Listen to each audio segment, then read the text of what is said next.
Today's module is on adhesive capsulitis, commonly called frozen shoulder. This is a terribly painful condition. Patients complain of not being able to move their shoulder. They have a lot of pain at night, especially if they try to lie on the shoulder. They can't do even basic activities at times, such as putting a coat on. It's fairly straightforward to make the diagnosis, but it's important to rule out other diagnoses. And we will talk about that more in the history and physical examination portion of this module. Treatment is difficult for this condition. I'll discuss that more in the later part of this module as well. This is generally a fairly straightforward diagnosis. Patients will complain of severe pain in the shoulder diffusely.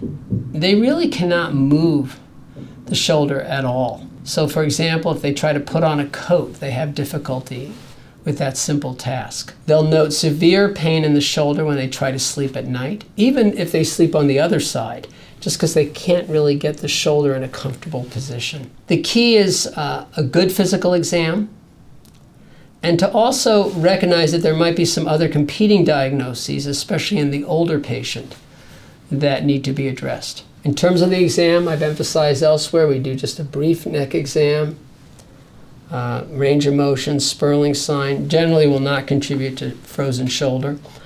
When we get to the shoulder exam, what we'll find is that the patient has fairly profound restriction in shoulder range of motion, actively or passively. I'm doing it passively here, but even if they try to bring it up, they'll get sufficient or severe pain. Sometimes the pain is so bad and the restriction is so limited, I can't even get up to this level where I do Hawkins tests.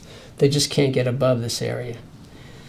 Of course, it helps to compare it to the other side, assuming it does not have frozen shoulder, and bilateral frozen shoulder would be extremely rare. And then we look at some other signs of a limited range of motion. The classic one I like is external rotation. So this is internal rotation, and this is external rotation.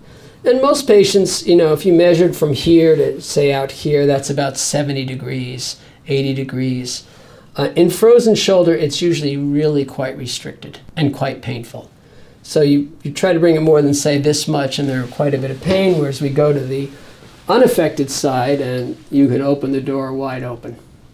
Internal rotation is also typically very restricted, but it's hard to measure it sometimes. What you might want to do is try to get up here, and you'll find that this is internal rotation. They just can't even get to the midline or to the horizontal line. The key is a diffuse loss of range of motion, pain, and your neurologic exam will be reassuring in the upper extremity, except it'll be very painful to test the shoulder muscles. So shoulder abduction will be, sometimes I can't even reach it, but if they do, it'll be very painful to test, as well as the other shoulder muscles. The thing to remember is sometimes in the older patient, you think it's a frozen shoulder, but in fact it's severe shoulder arthritis. The subacromial space, and especially the glenohumeral space, let's put that in English. There's the glenoid, the sort of hollow cavity of the scapula, and the humerus is the arm bone, and that space is usually very narrowed with glenohumeral arthritis. And some older patients, you think they have a frozen shoulder, but in fact they have severe arthritis. Diagnosis can be clinched with X-ray. Difficult to treat this disorder. Sometimes some groups do something called active release therapy, or ART.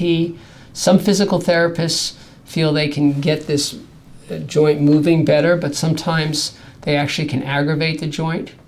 In my experience, we've tried steroid injections. I don't love them. Sometimes you do a very large dosing into the joint with steroid, but I don't think it generally lasts very long. More recently, we've started with platelet-rich plasma, or PRP, and some randomized controlled trials are showing this more promising, and I think it is more promising in my clinic as well.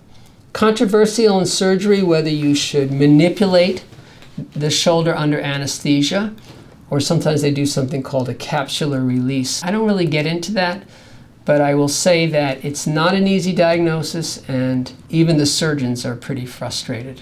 Sometimes you just have to give it tincture of time. We tried dry needling as well. I can't promise that it always helps.